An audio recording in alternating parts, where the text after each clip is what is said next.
This is going to be the second part of section 16.8, which is acids and bases, the discussion of polyprotic acids.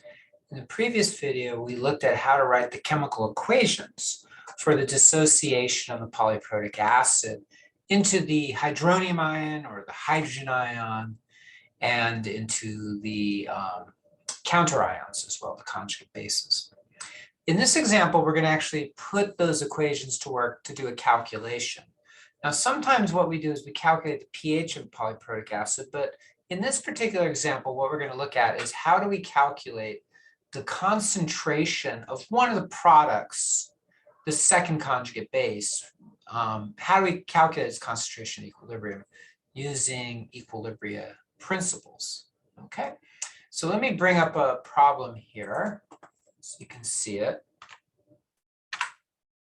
So in this example, we have a strong acid. Sulfuric acid is a strong acid, but it's also a polyprotic acid.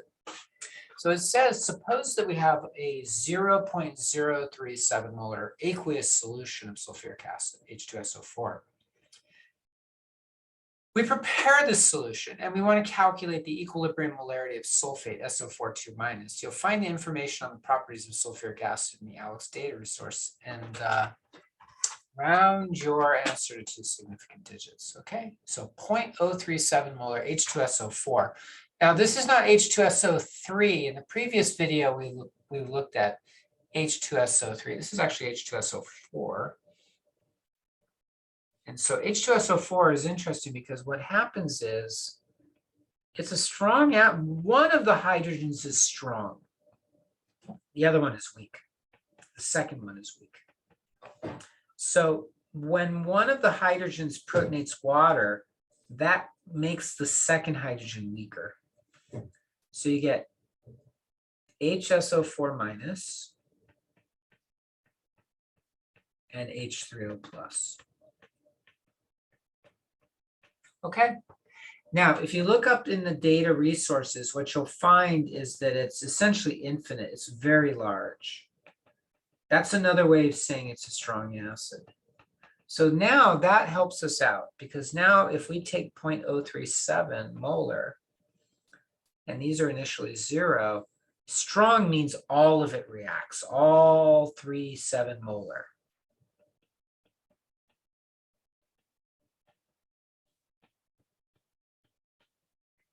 Okay, so the products go up by the same amount. So once you come to the conclusion, this is at 0, this is 0.037, and this is 0.037.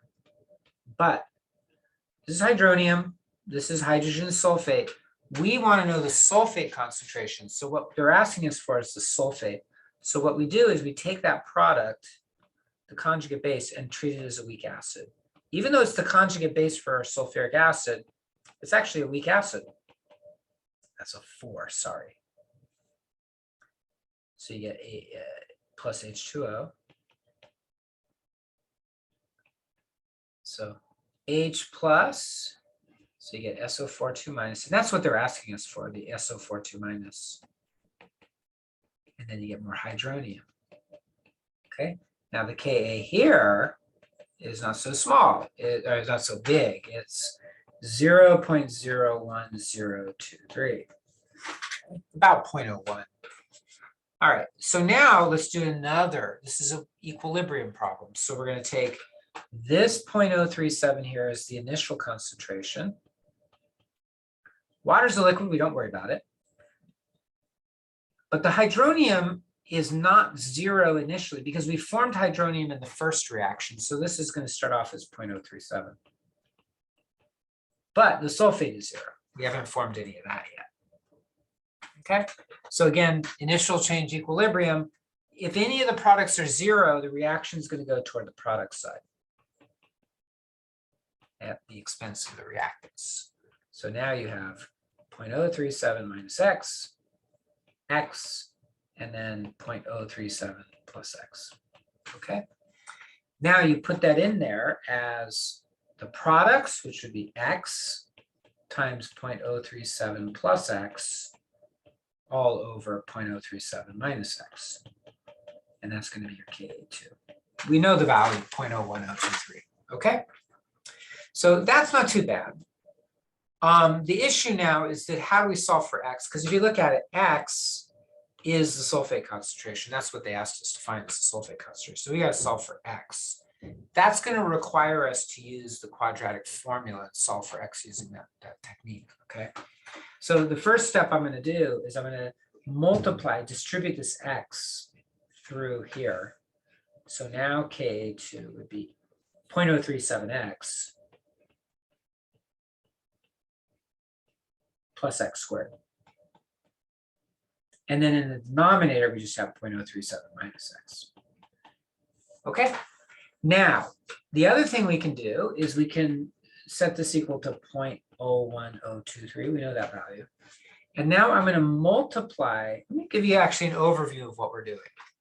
When you have a quadratic formula, when you have a quadratic equation, you can write it like this.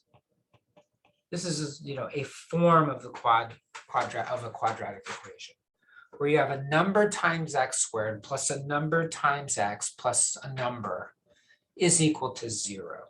If you have it in that form, you can use different methods of factoring. You can just do kind of simple factoring, but you can also use the quadratic formula.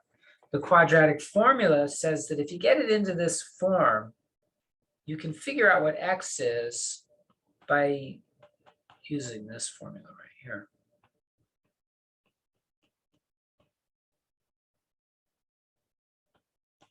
Okay, but that presupposes that you have it in that form, ax squared plus bx plus c. You can just put in the coefficients, a, b, and c, and that'll solve for x. We don't have it in that form. We have something that looks very different. So that means we have to get it into that form, right? So one step is we can take the denominator and multiply it by this value, and then that would equal what's in the numerator over here. So the numerator is 0.037x plus x squared. That would now be equal to 0.037 plus x times 0.01023, right? So I just multiplied the denominator by both sides. Now I can distribute the right side of the equation, 0.037 times 0.0123, okay? So 0.037 times 0.01023, and I get a very small number, 3.785 times 10 to the minus 4. Then I distribute the x. So that would be plus 0.01023x. Okay, that's going to be 0.037x plus x squared. So we're getting there. It looks like what if we do the following is we subtract, did I get a minus? I'm sorry, this is a minus 0.0123x. See, I already made a mistake there. Be very careful with these. Make a lot of mistakes in this. Why is it minus? We're distributing this. We're taking this times this and then minus this times this, right? So it's minus 0.01023x. So now what I'm going to do is I have the x squared on this side. And by the way, a would be 1, right? Because it's just x squared, so a is 1. I already know that. But we don't know what b or c are. So what I'm going to do is I'm going to add the 0.01023x to both sides. Okay. So now if you take 0.037 and you add to it 0.01023, you get 0.04723 x plus x squared. When you add it to the right side, that gives you 0. So that's just going to equal 3.785 times 10 to the minus 4. Okay. Now, next step is we want to have it in the form of ax squared plus bx plus c. Actually, we know what b is now. b B is 0.04723. Not too bad. But we got to find C. So the way we get C is we move it to the other side. We subtract the 3.875 times 10 to the minus 4 to both sides. And when you subtract it on the right side, that gives you 0. When you subtract on the left side, it just gives you that number. Okay, so we're getting closer. So I'm going to go ahead and erase some of this work up here. Remember, we're trying to find sulfate. Sulfate is just X.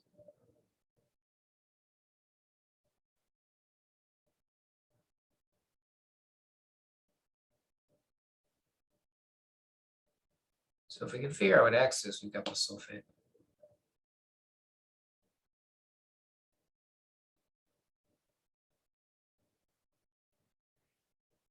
Okay. So now we have, I'm going to write the X squared first, X squared plus 0.04723X minus 3.785 times 10 to the minus 4. That's equal to 0. Now we have it in the AX squared plus BX plus C equals 0. A is equal to 1. It's just the number in front of the X squared. The number in front is nothing written there, so A is equal to 1. B is the number in front of X, so 0.04723. And then C is negative because it's AX squared plus BX plus C equals 0. So if you have a negative there, it's negative 3.785 times 10 to the minus 4. Okay. Now you can use the quadratic formula. This right here, right there. Okay. So now X is going to be equal to minus B. So minus B would be minus 0.04723 plus or minus the square root of B squared. So 0.04723 squared minus 4 times 1 times negative 3.785 times 10 to the negative 4. And that's all over 2A. So 2 times 1. Okay, now it's just a matter of kind of punching those numbers in.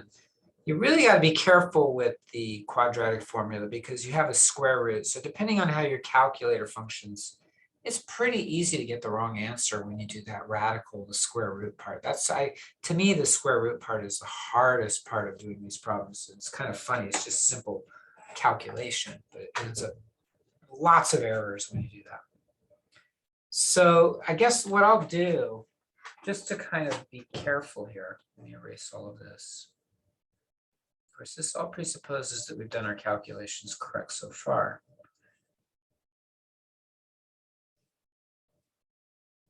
If we haven't, then we have a long road ahead to figure out what mistakes we made.